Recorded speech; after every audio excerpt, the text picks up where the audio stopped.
श्री कृष्ण कहते हैं, इच्छा और क्रोध पर विजय पाना कोई एक दिन की साधना नहीं है, यह एक सतत अभ्यास है, ध्यान, आत्मनिरीक्षण और संयम से भरी हुई यात्रा। श्री कृष्ण का यह उपदेश हमें यह भी बताता है कि सच्चा योद्धा वही है जो अपने भीतर के विकारों से लड़े। जो बाहरी शत्रुओं से जीतता है वह केवल भूमि का स्वामी बनता है, लेकिन जो अपने भीतर की इच्छाओं और क्रोध को जीत लेता है वह स्वयं के ऊपर शासन करता है और वही वास्तव में मुक्त आत्मा बनता है।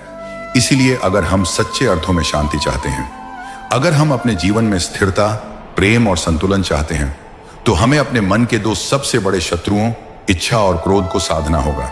और जब हम इन्हें साध लेते हैं तो संसार हमें बाधा नहीं देता बल्कि सहायक बन जाता है।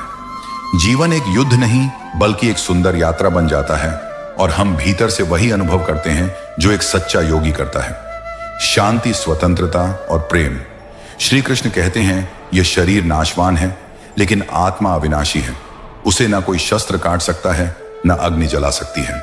जब यह सत्य समझ में आ जाए तो मृत्यु का भय मिट जाता है और जीवन एक साधना बन जाता है।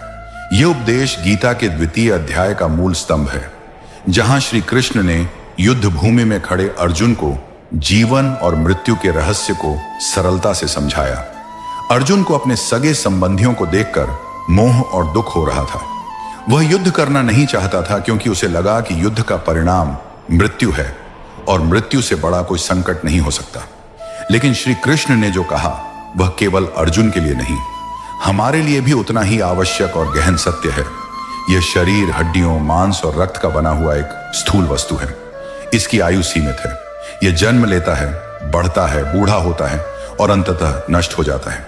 लेकिन जो इसमें रहता है, जिसे हम में कहते हैं, वह आत्मा है। और श्री कृष्ण के अनुसार आत्मा ना तो जन्म लेती है ना ही मरती है।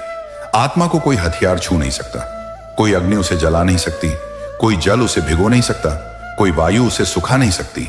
आत्मा है शुद्ध, नित्य, अविनाशी। अब यह समझना क्यों जरूरी है? क्योंकि हम में से अधिकांश लोग मृत्यु के भय में जीते हैं। यह भय ही हमारे फैसलों पर असर डालता है।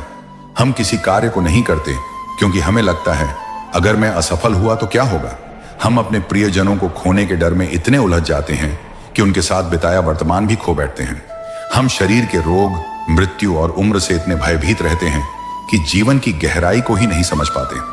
लेकिन जब यह उपदेश आत्मसात हो जाए कि शरीर क्षणिक है लेकिन आत्मा अनंत है, तब जीवन की दिशा ही बदल जाती है।